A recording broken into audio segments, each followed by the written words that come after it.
The air in Docking Bay 47 smelled like oil, ozone, and too many different species in one place. Kai Park wiped sweat from his forehead with the sleeve of his gray intern jumpsuit. His eyes were fixed on the large cargo loader. It was moving big metal crates from the human ship onto a conveyor belt. The crates would then go to a storage area. This was his job today. He had to watch the process and note any problems on his datapad. His datapad buzzed. A bright message flashed on the screen. Performance review. Mr. Choi, 1600 hours. Be punctual. It was 3 in the afternoon now. 1 hour. This review was everything. A full-time job with Omnicorp meant security. It meant he could finally send proper money home to his parents in Seoul. It meant his years of study were not wasted. He could not make a single mistake. The bay was loud and busy. Workers from many worlds shouted and moved machines. Kai focused on his task. He checked the numbers on the crates against his list. Everything was moving smoothly. He allowed himself a small, hopeful smile. Maybe today would be good. Then he heard a sound. It was not a machine sound. It was a small, hiccuping cry. Kai looked away from the conveyor belt. Over by a wall, next to a broken service pipe dripping green fluid, was a little shape. He squinted. It was a child. An alien child. She looked small and fragile. Her skin was pale and shiny, like a pearl. Her hair was dark and smooth. She wore a simple blue dress, but it was torn at the hem. She was holding her arm and her shoulders were shaking. Her large, dark eyes were filled with tears. She looked completely lost. Kai looked around. Did anyone else see her? A large Tarkelian driver walked right past her, not even looking down. A group of human technicians were busy with a broken scanner. They saw the girl, but one of them shook his head and they turned away. Helping a lost alien child was not their job. It was not in the work orders. Could mean trouble. Kai looked at the clock on his datapad. 15:20. He had 40 minutes. He looked at the crying girl. She was scared. The dripping pipe fluid was close to her feet. It might be harmful.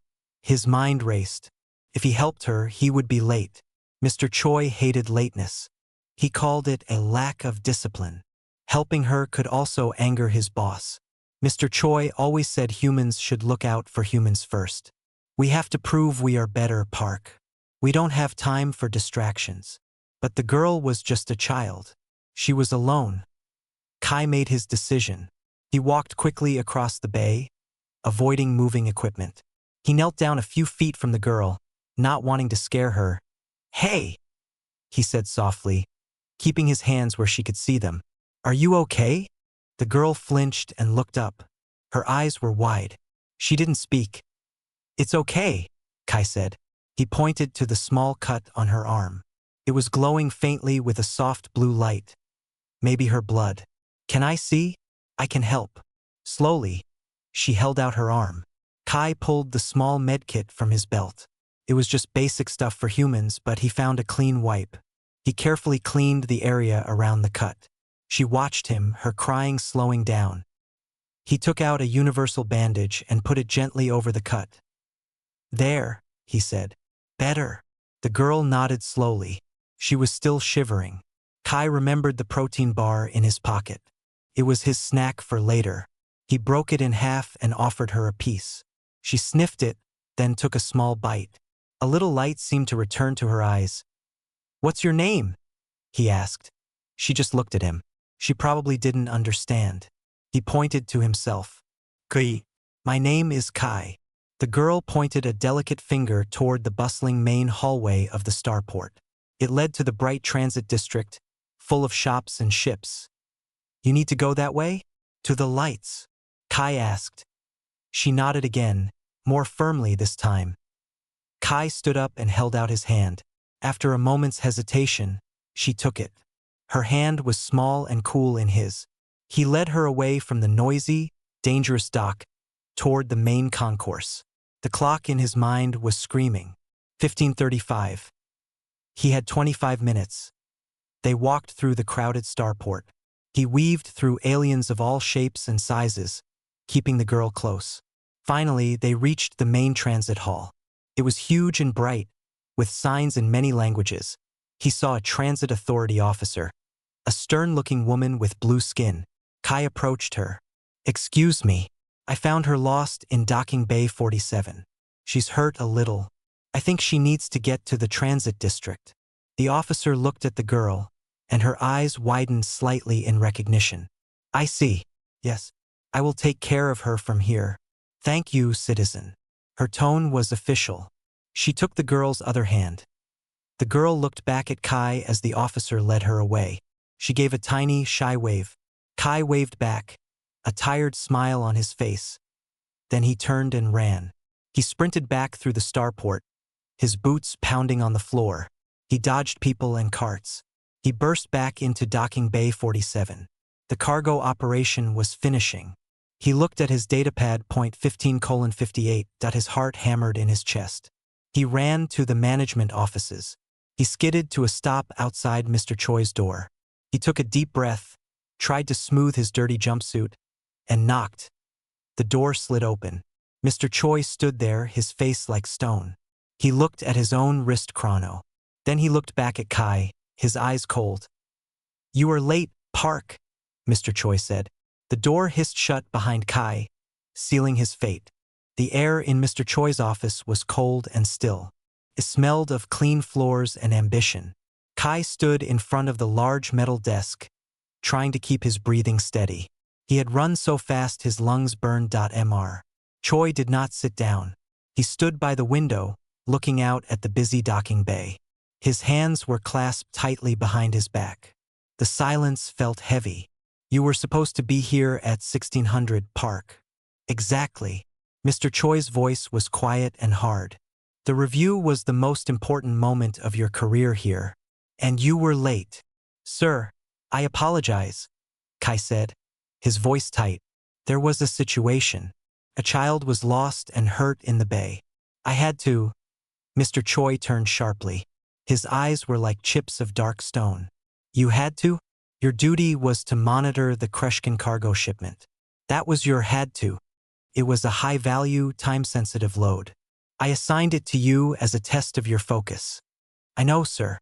But she was alone. It was a safety issue. I made sure she got to a transit officer," Kai explained, his words coming out in a rush. "A she?" Mr. Choi interrupted. He walked slowly to his desk and tapped the screen. Security footage from the bay appeared. It showed Kai kneeling by the pipe, then leading the small, opalescent child away. This is what you chose over your professional obligation. A Xeno child? A stray?" The word stray hit Kai like a physical thing. "She was a person, sir. She was scared." "That is not the point." Mr. Choi's voice rose, sharp and final. He leaned forward, his knuckles pressing white on the desk. "The point is judgment, priority. Omnicorp operates on a philosophy of human excellence. We show our worth through flawless execution of our tasks. We do not get distracted by every small tragedy in a starport. There are systems for that. By intervening, you not only abandoned your post, you insulted those systems. You implied you knew better."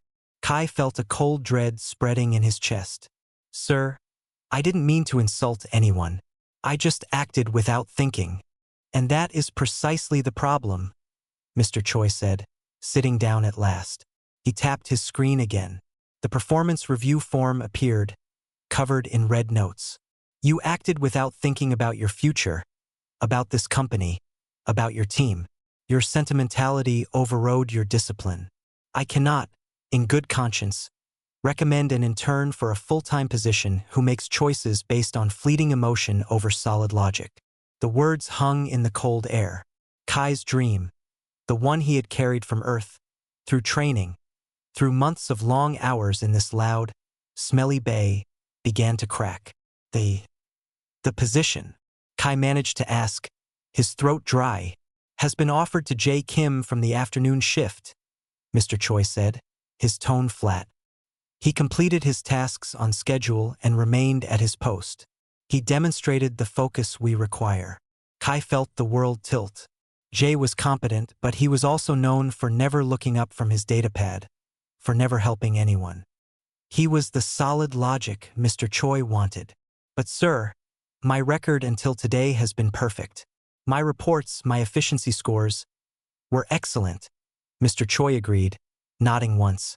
But today revealed your foundational priority, and it is not aligned with Omnicorp's vision. Your internship is terminated, effective immediately. You will return your access badge and vacate the company dormitory by 2000 hours tonight. Terminated. The word echoed. It was over. Just like that. Mr. Choi stood. A clear signal the meeting was finished. Collect your personal items from the bay. Security will escort you out. Goodbye, Park. Kai moved like a machine. He walked out of the office, past the staring assistants. He went back to the noisy bay, now feeling distant and unreal. His few belongings, a spare jumpsuit, a water bottle, a faded photo of his family at the Gyeongbokgung Palace, were in a small locker. He put them in a cheap duffel bag. A stern security guard, a human named Ben, waited for him. Got to walk you out, Kai. Sorry, man, Ben muttered, looking embarrassed. It's okay, Kai said, his voice hollow. He took one last look at the conveyor belt, still moving, still doing its job. He followed Ben through the bright, busy corridors of the Omnicorp sector for the last time. The gate slid shut behind him with a final hiss. He stood for a moment in the public concourse, the duffel bag heavy in his hand. The sounds of the starport washed over him. Laughter, announcements, the hum of ships. He found a quiet bench and pulled out his personal communicator. He needed to call home before the news reached them another way. His mother's face appeared on the screen, smiling. Kaya, how did your review go? He forced a smile, felt brittle on his face. It didn't go as planned, They let me go. Her smile vanished, replaced by concern. What? Why? Were you not good at your work? I made a different choice today. He told her a short version, about helping the lost child, about being late. His mother was silent for a long moment. He saw her sharing a look with his father off-screen. Then she looked back, her eyes soft but sad. You helped a little one who was lost. That is the son I raised. But, oh Kai, your job.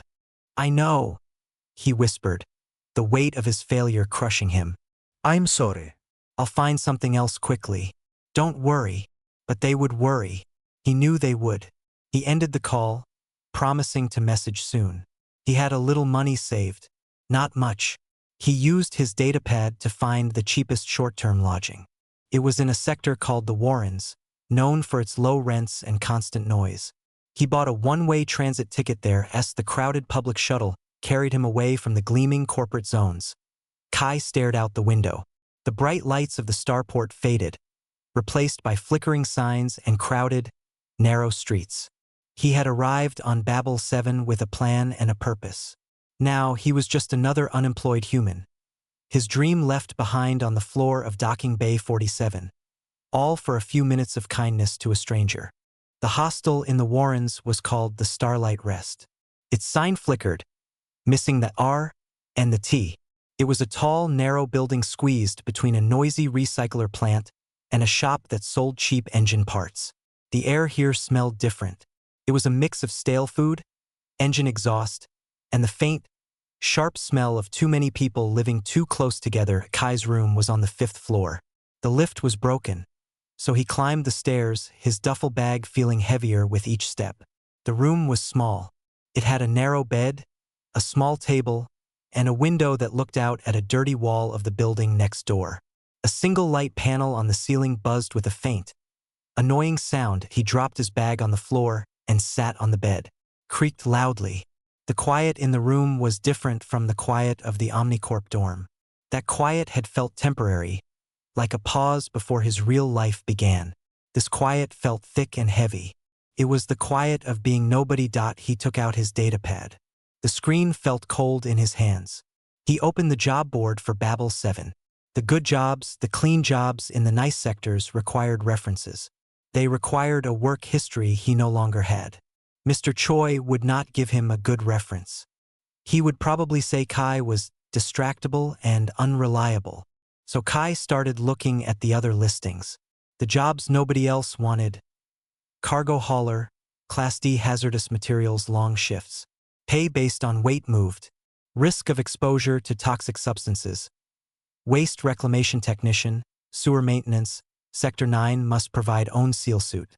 Bonus for overtime. Manual laborer, asteroid processing dock. Zero gravity experience preferred. Accident waiver required. His eyes scanned the list. Each one was a step down from his intern job. Each one was harder, dirtier, more dangerous. He felt a tightness in his chest. This was his new future. He had to choose one. A notification popped up. It was a message from Jay, the intern who got his job. Hey Kai, heard what happened. Tough break. Mr. Choi is a hard man.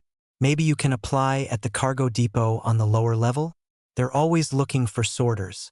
It's not great, but it's something. Take care. Kai stared at the message. It was meant to be kind, he knew, but it felt like salt in a wound. Jay had his life now, his spot, his future. Kai was the one who had to look for work as a sorter. In a dusty depot, he didn't reply. He just closed the message. The window showed the artificial night of the Warrens. Neon signs painted colored shadows on his wall. He could hear music from somewhere below and the constant rumble of machinery. He was hungry, but he didn't want to spend money. He still had a few packets of instant noodles in his bag. He filled a small electric kettle from the tiny sink in the corner and plugged it in. He waited for the water to boil, watching the little bubbles rise. This was the reality of his choice. Cold room. Instant noodles. A list of bad jobs. His parents' hopeful faces floated in his memory. They had been so proud when he got the Omnicorp internship. They told all their friends. Their son working for a big galactic company. Now what would he tell them? That he was a sewer technician? A rock breaker on an asteroid? The water boiled. He poured it into the cup and closed the lid. The smell of artificial beef broth filled the little room. It was a cheap, familiar smell. It was the smell of being a student with no money. He thought he had left it behind. He ate the noodles slowly, sitting at the small table. He opened his datapad again. This time, he clicked on the listing for the asteroid processing dock. The pay was slightly better than the others. They provided basic housing on site, a small pod on the dock itself. It would mean leaving Babel 7, living out in the dark, breaking apart rocks for raw materials. It was lonely, brutal work, but he wouldn't have to pay for this room. He could save a little. His finger hovered over the apply button. Felt like admitting defeat. It felt like agreeing with Mr. Choi that his act of kindness was a stupid mistake, and this was the proper consequence. He thought of the girl. Her large, scared eyes. The way her small hand had felt in his. The tiny wave she gave as the officer led her away. She was safe because of him. Was that a mistake? In the cold logic of the starport, yes. Cost him everything. But in his heart, a small, stubborn part said no. It wasn't a mistake. It was just a different kind of choice. A choice that had a cost. He sighed. A long, tired breath. The steam from his noodles had faded. He looked around the sad little room. He had to be practical now. Sentimentality wouldn't pay for food. It wouldn't help his family. He straightened his shoulders. He tapped the apply button. A form popped up asking for his details. He began to fill it out, his movements mechanical. Name, Park Kai. Species, human. Last employment, Omnicorp Logistics. Reason for leaving. Position terminated. He typed the words, each one feeling like a small stone dropping into a deep, dark well. This was his life now. He would work a hard job, save what he could, and survive. The dream was over. The kindness was over. All that was left was the work. He finished the application and sent it off into the system. Then he just sat in the buzzing silence, waiting for a reply from a place that broke rocks in the dark. On the other side of the starport, hidden in a private docking spire that reached high above the general chaos, was a ship of impossible grace. It was called the Glorious Dawn. Its hull was not metal, but something like polished mother of pearl. It shimmered with soft colors even in the harsh dock lights. This was the flagship of the iridescent dynasty. Inside, the halls were quiet and calm. The air was scented with something clean and gentle, like morning rain. In a private chamber filled with soft, living light, Emperor Taysan knelt. His opalescent skin, marked with the faint, elegant lines of age and authority, was tense. His large, dark eyes, usually so unreadable, were filled with a father's fear. Before him, safe and clean in a fresh silver gown, was his daughter, Sumin. She was telling her story to her father and a few trusted advisors. Her voice was small but clear. "And the pipe was leaking, father. It was green. My arm hurt. I called out, but the big people walked fast. They did not see me." The emperor's jaw tightened. The thought of his child, alone and hurt in that dirty, dangerous place, sent a cold fury through him. The guards who had lost her had already been removed from their posts. But his anger was pushed aside by a deeper need to understand. "Then what happened, my light?" he asked, his voice softer than any of his advisors had ever heard. "A man came. He was not like us. His skin was warm-colored. His eyes were kind. He did not speak our words, but he was gentle." Sumin held up her arm, showing the simple, now-removed bandage. "He cleaned my cut. He was very careful. Then he shared his food with me. It was sweet and hard." An advisor, an older male named Juan, leaned forward. "A human, your radiance. From the description. One of the new species." The emperor nodded, his eyes never leaving his daughter's face. "Continue." He held my hand, felt safe. He took me through the loud crowds. Everyone was rushing, but he walked with me. He found a blue officer lady and spoke to her. Then he had to run. He looked scared, like he forgot something important. Sumin's expression turned a little sad. He waved goodbye. Then he ran away very fast. Silence filled the room. The advisors exchanged looks. The story was simple. A lost child was helped. But in the complex, suspicious world of galactic politics, such a simple act was rare. Was it a trick? A planned meeting? Who was this human? Emperor Taysan saw none of those calculations in his daughter's face. He only saw the memory of a moment of pure, unexpected kindness in a place of fear. "Did he ask you who you were?" Juan asked the child gently. "Did he ask for anything?" Sumin shook her head. No. He just said his name. Kai. He said Kai. Kai, the emperor repeated. The name was short, simple. A human name. He stood up, his robes whispering. He walked to a large window that looked out over the sea of lights that was Babel 7. His reflection was stern, but his mind was on the image his daughter painted.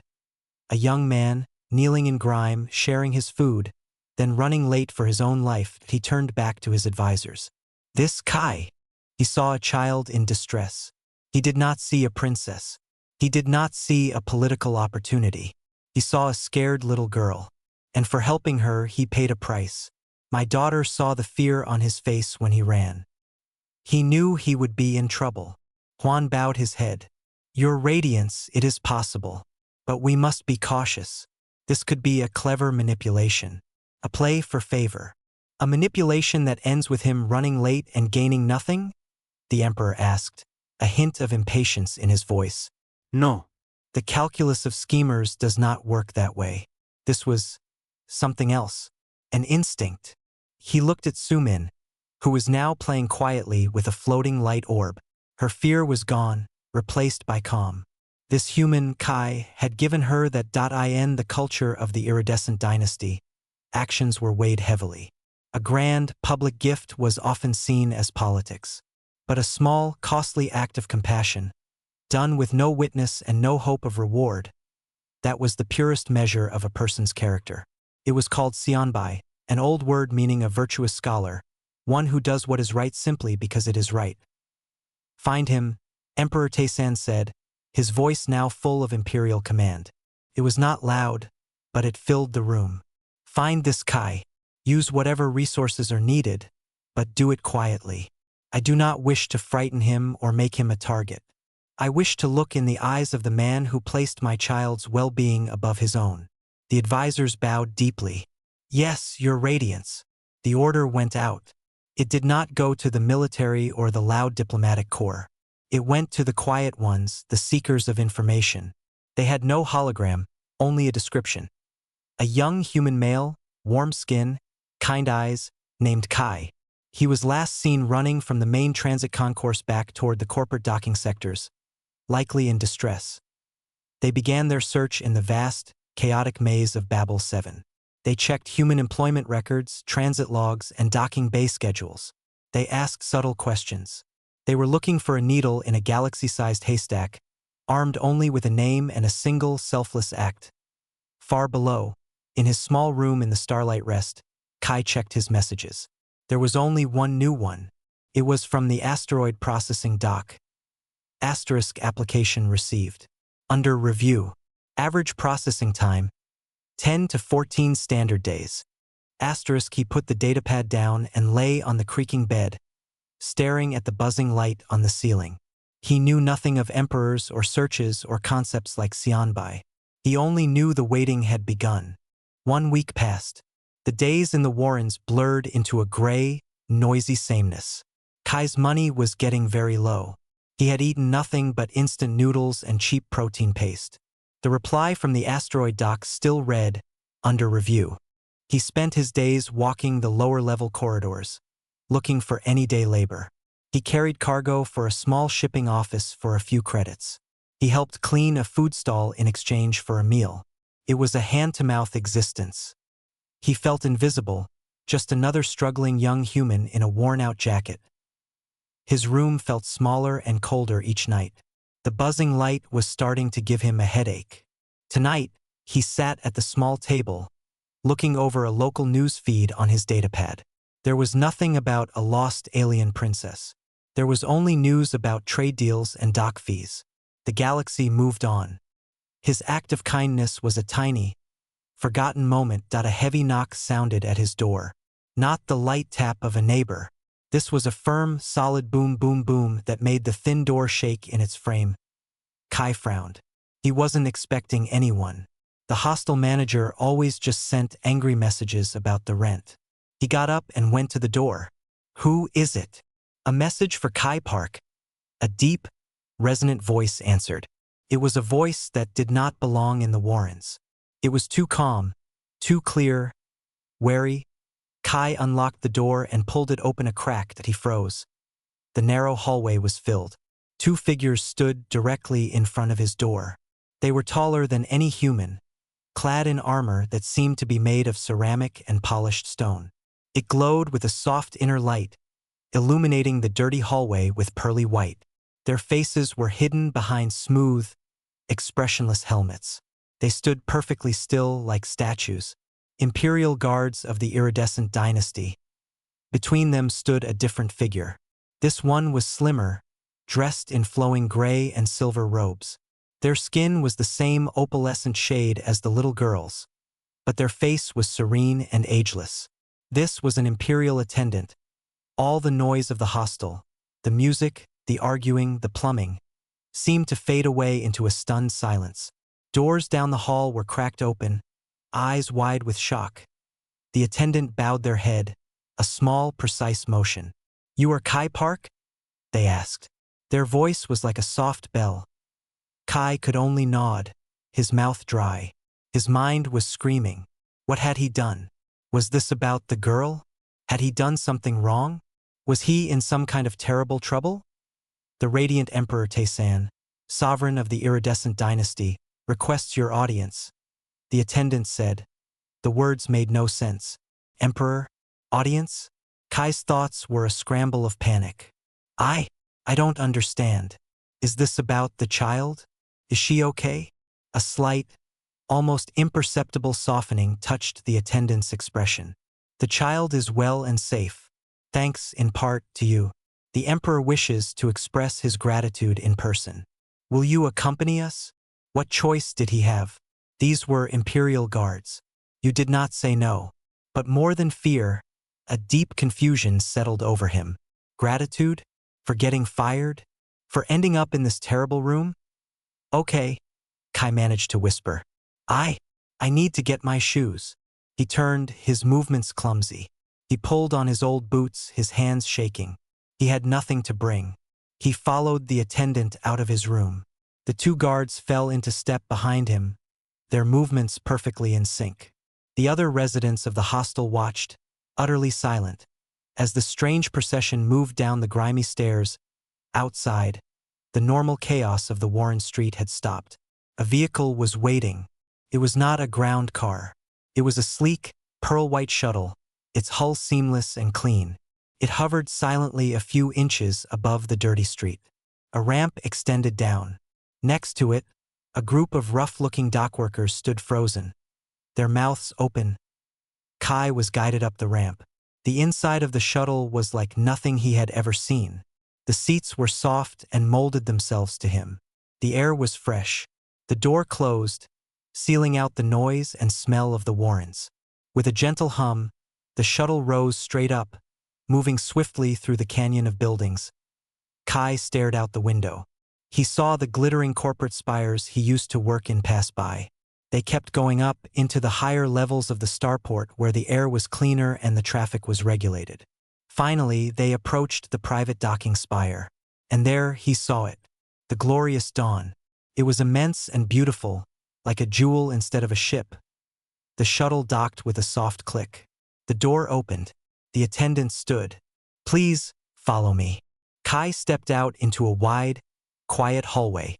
The floor felt warm under his feet. Soft, living light glowed from the walls themselves. The air was that same clean, rain-fresh scent. He was led through peaceful, empty corridors to a set of tall doors. They were carved with intricate patterns of trees and stars. The doors opened without a sound.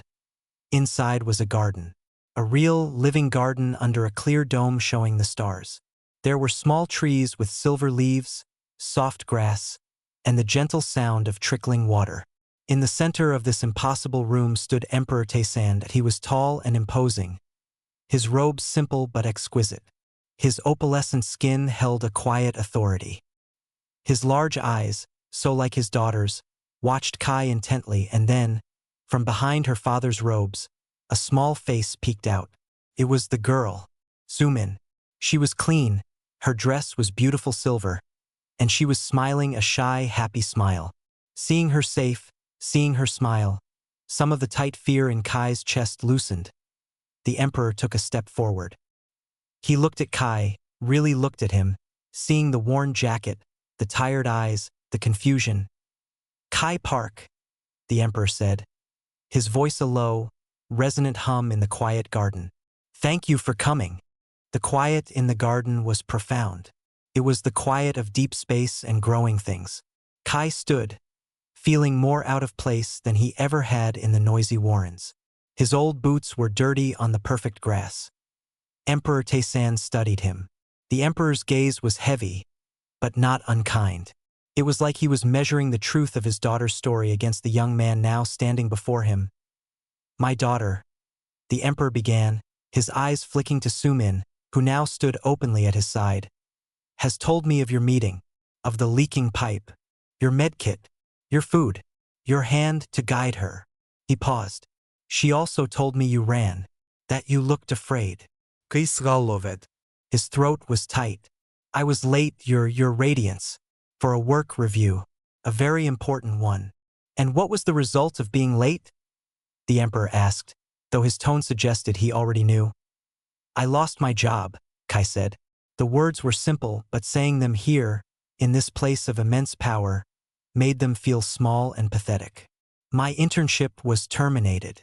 I had dreamed of that job. Sumin looked up at her father, her small brow furrowed. She hadn't understood that part before. The Emperor nodded slowly. You lost your future to safeguard mine. He gestured to his daughter. You did not know who she was. You saw no advantage. You saw only a child in need, and you acted. And you paid a cost for that action. Kai didn't know what to say. He just nodded. In my culture, the Emperor continued, walking slowly along a small path, prompting Kai to follow with a glance. We have a word, Xianbai. It means a person of principle. A person who does what is right because it is right, even when it is difficult. Even when there is a price. He stopped and looked at Kai. Grand speeches and expensive gifts are easy for rulers. They are politics. But a single, costly act of compassion, done without an audience, that reveals character. Your character, Kai Park. Kai felt heat rise to his cheeks. He wasn't a hero. He was just someone who couldn't walk past a crying child. I just did what anyone should have done. But they did not, the Emperor said, his voice firm. You did. That is the only thing that matters. He clasped his hands behind his back. You are owed a debt, an imperial debt. I do not offer this lightly. Kai's mind was blank. A debt? What did an emperor give to a jobless intern? The emperor seemed to sense his confusion. I will offer you a choice. The first choice, a lifetime stipend, a sum of credits transferred to you each cycle. Enough to live in comfort, anywhere you wish. You would never have to work again. Your family would be secure. It is a gift of gratitude, with no strings. Kai's breath caught. Never work again? Security for his parents? It was a fantasy. It was everything he had just lost, handed back 1,000 times over. His heart leapt at the thought. But the emperor was not finished. The second choice, a position. Not with your old company. With me. With the dynasty. We have many humans in our territory, but we understand them poorly. They misunderstand us. There is friction. I need someone who understands both compassion and cost to act as a liaison, to help build bridges, to ensure the lost children of any species are helped. He looked at Sumin, then back at Kai. The role does not yet exist. I would create it for you. It would be difficult. There would be much to learn, critics to face. It is not a simple gift. It is a responsibility.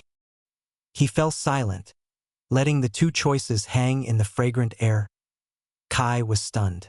His first instinct was to take the money. It was the safe thing, the smart thing. It would solve all his problems instantly. But he thought of Mr. Choi. He thought of the cold logic that said helping a child was a distraction. He thought of the asteroid processing dock and the feeling of being nobody. Then he thought of the little girl's hand in his. He thought of the millions of others out there, in ports all over the galaxy, who were just strays to people like Mr. Choi that if he took the money, he was just saving himself. It was a reward, but it would also be an ending dot if he took the position. It was a beginning. A terrifying, impossible beginning. But it was a chance to make the choice he made in Docking Bay 47 mean something bigger. To make sure it wasn't just a mistake that led to a lucky payoff. He looked at Sumin. She gave him a small, encouraging smile. He took a deep breath. He didn't have the polished words of a diplomat. He only had his honesty. Your radiance, Kai said, his voice finding strength. The money, it is a great kindness. But I am young. I want to work. I want to be useful. He paused, gathering his thoughts. If you believe I can do this job, if you believe I can help people understand each other better, then that is the choice I make. I will learn. I will do my best. For the first time, a true expression softened the Emperor's dignified face. It was not a smile, but an unmistakable look of deep respect and approval. He gave a single, slow nod. A Sionbai does not seek an easy path, the Emperor said. You have confirmed my judgment. Welcome, Kai Park, as the first human liaison to the iridescent dynasty. The title sounded alien and huge. But as Kai looked at the Emperor's approving face and the little girl's happy one, the tight, cold knot of failure that had been in his chest for a week finally began to loosen, replaced by the terrifying, bright flutter of a new purpose. A subtle shift occurred in the power structures of Babel 7, unnoticed by most but felt like a tremor by a few. In a sleek office high in the Omnicorp spire, Mr. Choi was finishing his weekly report. He felt a certain satisfaction. His team's efficiency was up. The troublesome, sentimental intern was gone. Order was maintained. His door chimed. It was not his assistant. It was a senior board member, a woman named Ms. Kong. Her face was like polished stone. Mr. Choi. A moment, she said, stepping in without waiting for a reply. She carried a data slate. Of course, Director Kong, Choi said, standing up quickly. How can I help? She placed the slate on his desk. On it was a security image. It showed Kai Park kneeling next to the iridescent dynasty child. Next to it was an official emblem of the dynasty and a brief, formal notice of appointment for one Kai Park as a liaison. The intern you terminated last week, Ms. Kong said, her voice flat. It seems he has found new employment. Mr. Choi stared. His mind could not connect the two images. The failed intern. The imperial emblem. This must be a mistake. Or a different Kai Park. It is not a mistake, Ms. Kong interrupted. Our contacts in the Port Authority confirmed it. The child he helped was the daughter of Emperor Taesan. The emperor himself had the young man retrieved from a flophouse in the Warrens. He is now a direct employee of the dynasty's diplomatic corps. The color drained from Mr. Choi's face. A cold dread began to pool in his stomach. The board has been informed, Ms. Kong continued, tapping the slate. They are concerned. Your human-first policy, while effective for internal discipline, has just potentially alienated one of the largest economic powers in the Concord. All because you fired a boy for showing basic decency to the wrong lost child. But the rules, he abandoned his post. Mr. Choi sputtered, his old arguments sounding weak even to his own ears. He performed a humanitarian act for a galactic head of state's family. Ms. Kong corrected him coldly. An act the dynasty views as the highest virtue. We now look like short-sighted fools. Or worse, cruel ones. She picked up the slate. The board suggests strongly that you consider an early retirement. Effective immediately. Your severance will be handled with discretion. Clean out your desk. She turned and left, the door hissing shut behind her. Mr. Choi slowly sank into his chair. The office that had felt like a throne of logic and control now felt like a cage. His career, built on unwavering rules, had just been shattered by a single unplanned act of kindness. Across the starport, in a quiet chamber aboard the Glorious Dawn, Kai stood before a tall mirror. He was not wearing his old gray jumpsuit or his worn jacket. He wore new clothes. They were simple, well-made. Dark trousers, a comfortable jacket of a deep blue-gray. It was not a uniform, but it was not casual wear. It was clothing for a professional. A human-sized badge, a simple circle of iridescent material, was pinned to his lapel that it felt strange.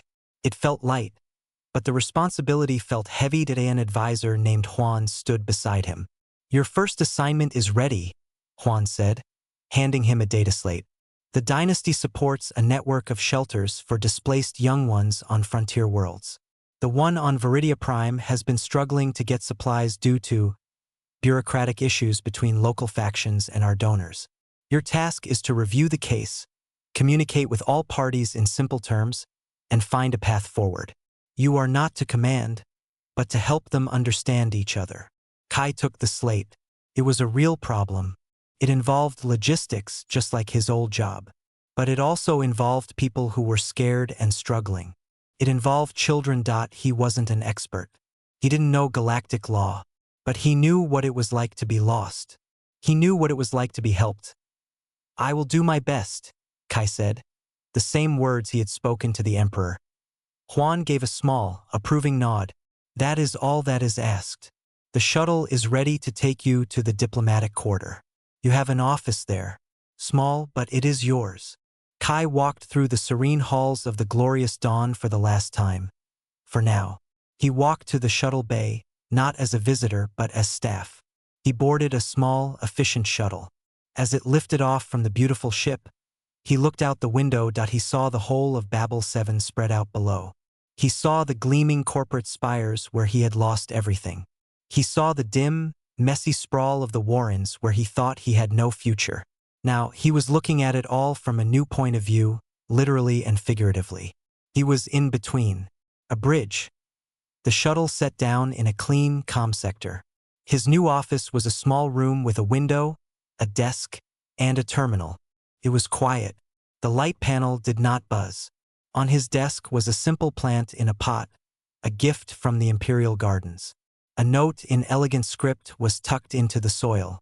It read, "For your new beginning." Kai sat at his desk. He felt a wave of nervousness. This was huge, and he was just Kai from Seoul. But he was also the one who had stopped. He was the one who had chosen the hard, right thing over the easy, logical one. And that choice, which had felt like an ending, had simply been a bend in the road. It had led him here that he opened the data slate, took a deep breath, and began to read about the shelter on Viridia Prime.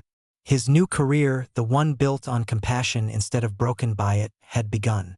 He had work to do.